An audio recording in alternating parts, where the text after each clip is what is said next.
olwetwaga okutunuulira omusalaba n'amaanyi gwe galina. Yes, waliwo enjawulo wakati w'omusaayi Yesu gwe yayiwa atanaba kutuuka ku musalaba n'amaanyi agali ku musalaba wali. Omusaayi Yesu gwe yayiwa atanaba kutuuka ku musalaba, musaayi gunaazaawo ebibi, gwe musaayi gwa gunaazaawo ebibi byaffe byonna betukoze. Naye ate omusalaba guli representinga omwonoonyi ye nga ye.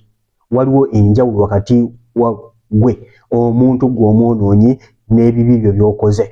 Mukama waffe omulungi yeebazibwe nnyo. So omusalaba gw'amaanyi nnyo. Ebikono obanga wali olabye ku message yange n'emu, njagala nkugambye teri message ku nsi kuno esinga kuba y'amaanyi nga message y'omusalaba. Omusalaba bwe bulokozi. Omusalaba bwe waliwo amaanyi agakuyamba mukwano gwange okuovercoming ekibi. Omusalaba bwe gukuyamba okuba ng'otambula mu butuukirivu bwa Katonda. Omusalaba bwe gukuyamba okuba ng'ekibi kinafuwa, kubanga ekibi kyakomererwa ku musalaba. Nga bwe mbagambye nti omusaayi Yesu gwe yayiwa, eno yonna gye yayiwa omusaayi gunaazaawo ebibi byaffe mukwano gwange.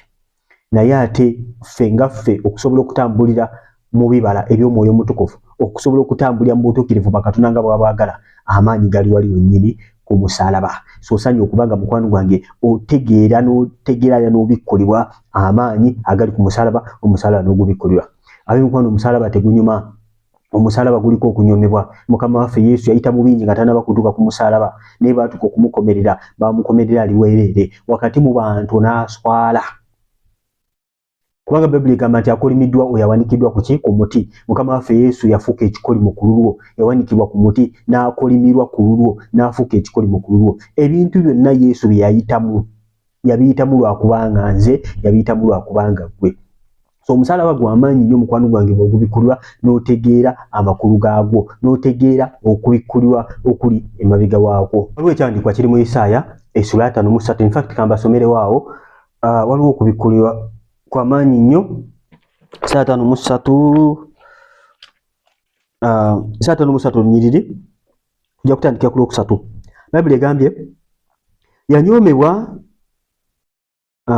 yanyoomebwa n'agaanibwa abantu, omuntu ow'ennaku era eyamanyiira obuyinike, era ng'omuntu abantu bwe bakweka amaaso gaabwe.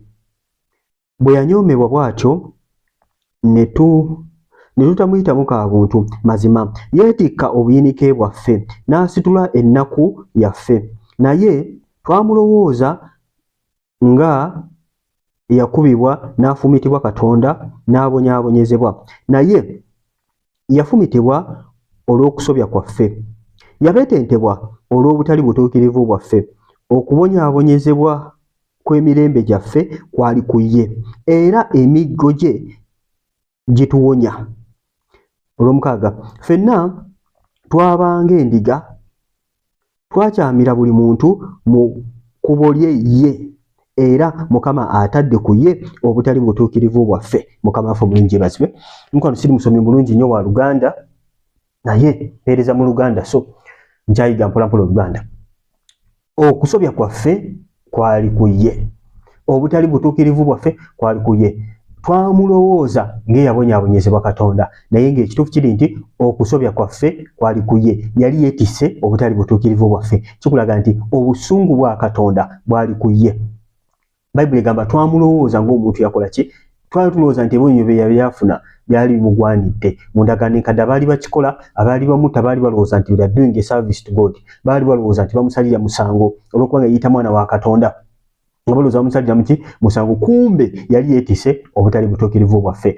Obutali butuukirivu bw'ensi yonna bwali ku musajja ono omu. Teyaliko kalungi nakamu konna. Teyaliko kintu kyonna yadde ekirungi n'ekimu bwe kiti ekyegombesebwa, naye yali yeetisse obutali butuukirivu bw'ensi yonna.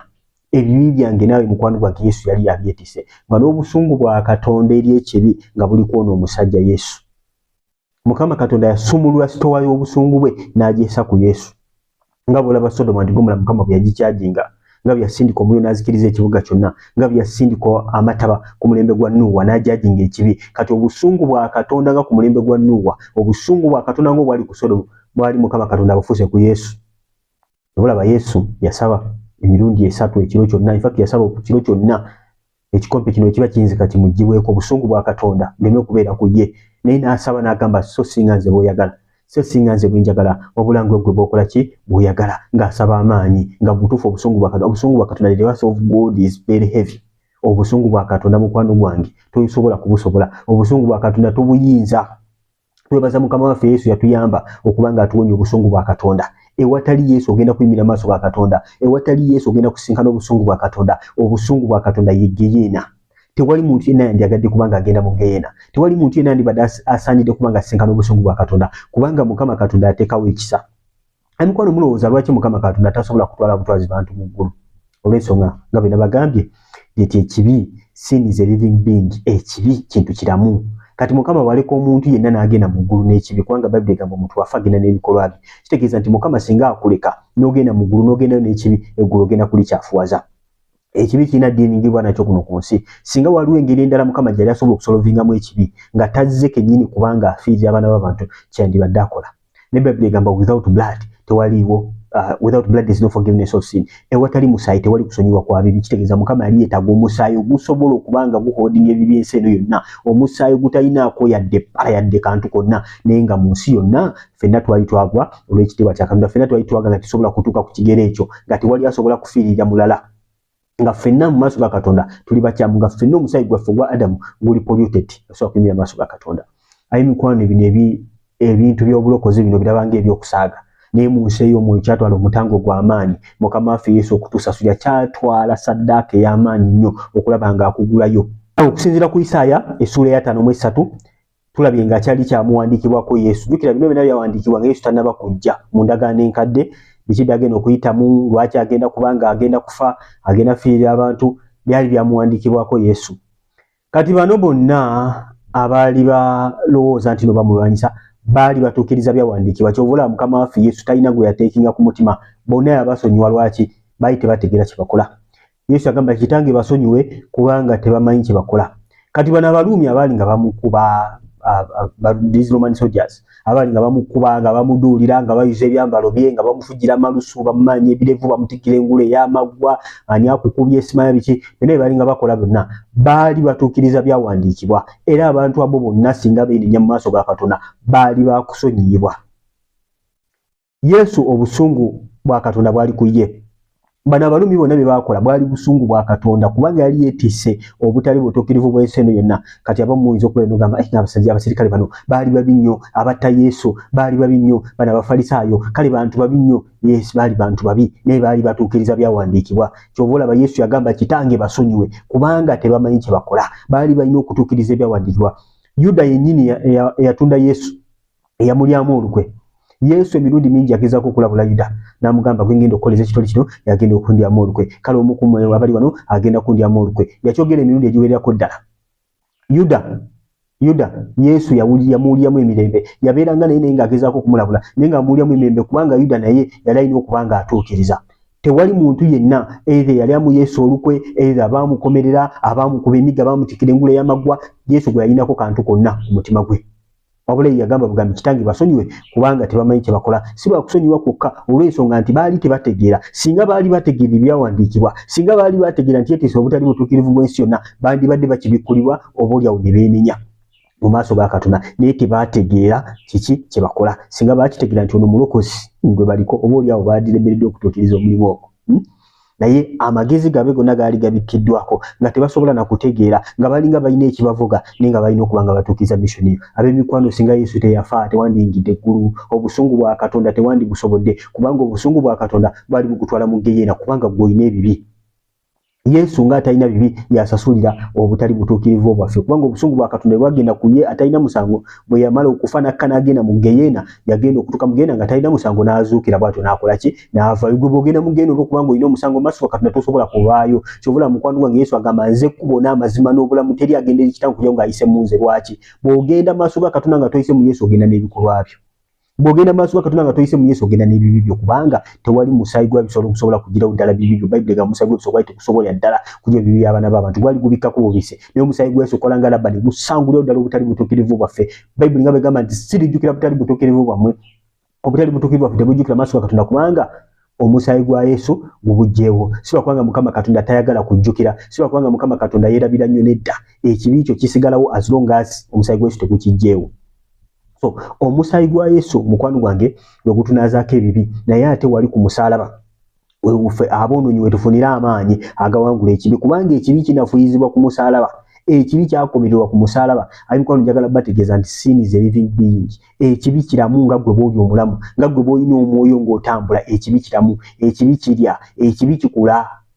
Bible egamba when sin egamba etya tandika na kukemebwa temptation evaamu ekibi, ekibi bwe kikula ennyo Bible egamba kireeta okufa. Kitegeeza nti ekibi kikula. Sin is a living being. Osobola okutandika n'akantu katono, ekibi ne kigenda nga kikula ne kikula ne kikuviiramu okufa mukwano gwange, ne kikulya ne kikutwala mu geyeena.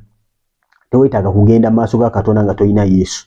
Bw'oba toyina Yesu ogenda kubeera ku lulwo. Bw'oba toyina Yesu okinga bw'onayimirira mu kkooti nga toyina akweyimirira. Ate ffe tetugenda kweyimirira kubanga ffenna tulina emisango. Yesu yekka talina musango. Yasooka okuyimirira mu kkooti ya Katonda. Kinga bw'onagenda mu kkooti nga tewali akweyimirira n'onoonya naye nga tewali n'omu akola ki akweyimirira.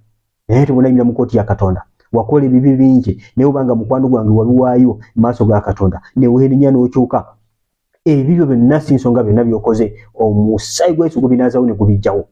Ate omusalaba guno mukwano gwange gutuwa amaanyi, kubanga omubiri gyaffe gyonna gifa as we look for Jesus, nga bwe tumunoonya emibiri gyaffe gino gicrucifyingibwa. Oyo yayogera mu kitabu ky'Abakorinto 15:31 yagamba for him he dies daily. Afa buli lunaku. Mukama afa bulungi bazibe. Afa eriki omubiri guno yaguteeka ku subjection.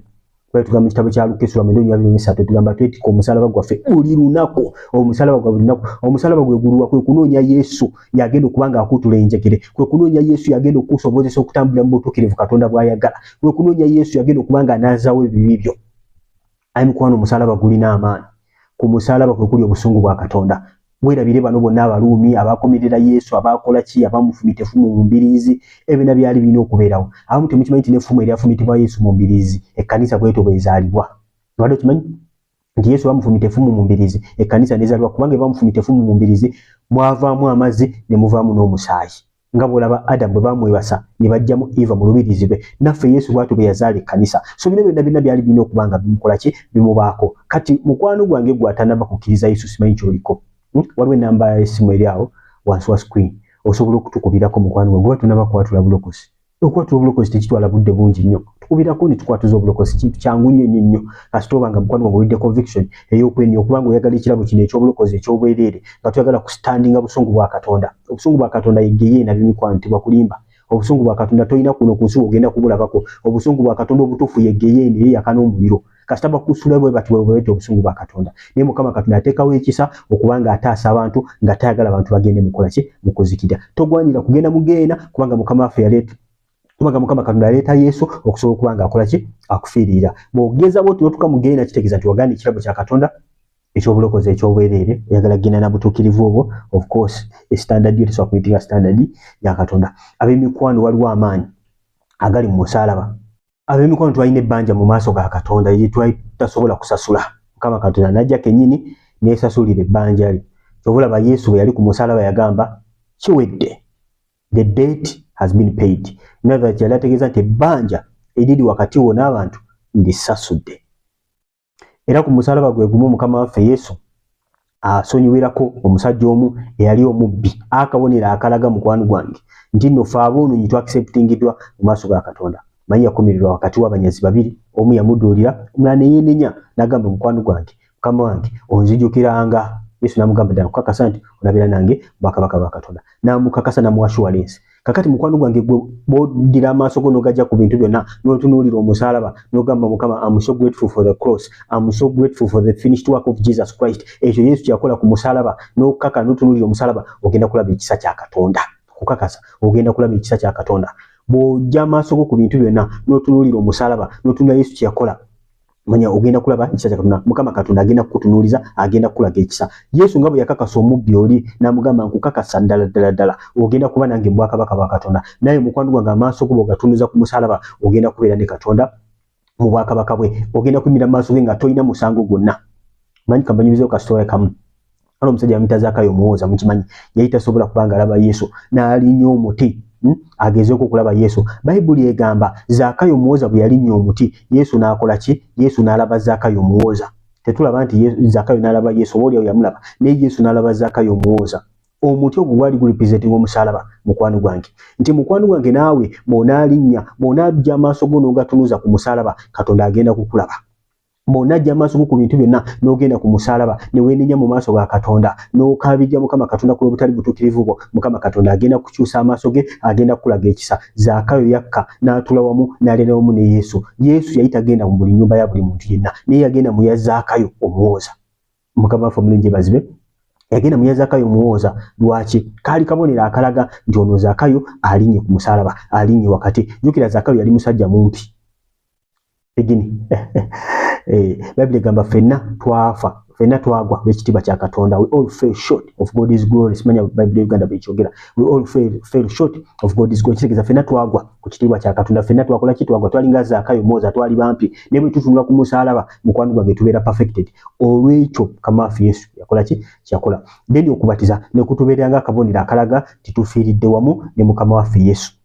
manyi bakubatiza ne bakunyika mu mazzi mu mugga oba mu nnyanja n'obulirayo ne bakujjayo eyo gye bakubulizayo obeera tossa kaba kabonero kaakufa abamu temukimanyi bakubulizayo bati mu nnyanja ne bakubbikayo kabeera kabonero kaakufa akalaga nti ofiiridde wamu ne Yesu akalaga just kali kabonero akalaga nti okoze ki ofiiridde wamu ne Mukama waffe Yesu so mukwano gwange gwampuliriza obanga tunaba kutereeza bulamu bwo ne Yesu waliwo enamba wansi awo ku screen yaffe osobola tukubirako mukwano gwange ne tuba mukwano gwange tukwatiza obulokozi n'otereeza obulamu bwo ne Katonda oba sokuddamu ebigambo bino omanyi okulokoka si kintu kizibu nnyo kiva ku mutima gwo oba ng'okkiriza n'omutima gwe Bible egamba omuntu akkiriza n'omutima gwe okuwa obutuukirivu n'atya n'akamwa ke so kitegeeza nti bw'omala okukkiriza munda mu gwe tolokoka mutima gwokka olina okwatula waliwo amaanyi agali mu kamwako waliwo endagaano ebeekolebwa bw'oyatula Kristo ki ekikulemesa okuba ng'oyatula Kristo okay obanga anditaze okuba ng'oyatwala Mukama waffe Yesu ddamu ebigambo bino gamba ayi Yesu olwaleero nsazeewo okwetwalira ng'omulokozi wange nkusaba onsonyiwe ku lw'ebibi byange bye neekolera ne bye bankozesa sangula amannya gange mu kitabo eky'okufa ogawandiike mu kitabo eky'obulamu bw'oliba oyita abatukuvu bo ku lunaku luli nange mbeera omu ku bo amiina bw'obanga mukwano gwange oyatudde esaala eyo manya nti olokose okoze endagaano ne Katonda kati okuva olwaliro manya nti essaawa zino zennyini oli mutuukirivu mu maaso ga Katonda si lwakubanga gwe oyinza ogamba ati kati si lwakubanga gwe ku lwekyo Yesu kye yakola gwe nange tulina kitusobola ne Yesu kye yakola ky'amaanyi era kitandinga mu maaso ga Katonda obanga olipya subscribing okonekade ojja banga ofuna notification tunaba tutaddeyo video almost buli lunaku teekayo video ku eno channel ojja kuba ng'oyiga bingi buli mwana wa Katonda weetaaga channel eno subscribing okonekade channel mugikirire abantu bangi okay like ng'obubaka teeka mu comment message eno engeri gye kukutteko eyotere mu comment otegeezeko mukwano gwe waliwo enamba wansi wa screen osobola tuweereza message osobola tukubira obanga wanitaza okuba nga olokoka tukubireko enamba mukwano gwange tujja kukwatuza obulokozi tujja kuba nga tukusabira n'ekisa kya Katonda kigenda kubeera naawe ogenda kubalibwa ng'omugole wa Kabaka wa Katonda mikwano Bible egamba omuntu omu bw'alokoka mu ggulu wabeerayo ebibbaka eddini kati gwe olowooza nti nno byokola byakusaaga naye mu ggulu Mukama Katonda asanyukira omwonoonyi omu eyeenenyeza Bible n'okusinga Bible egamba tyasanyukira omu eyeenenyeza okusinga n'9 abagamba nti twetaaga kwenenya era Yesu aliko endiga emu ebuuze n'agenda n'anoonya aliko 9 eziroledde mu kisibo n'anoonya emu ebuuze era asanyuka nnyo bw'abanga gikomezaawo bw'obanga ozize endagaano yo bw'ojja ne Katonda bw'obanga olokose manya nti Mukama Katonda asanyuka nnyo era ekyo ky'okoze kubanga tyakubala tuyingidde mu bwakabaka bwe kale bikwano mbeere bulungi mweraba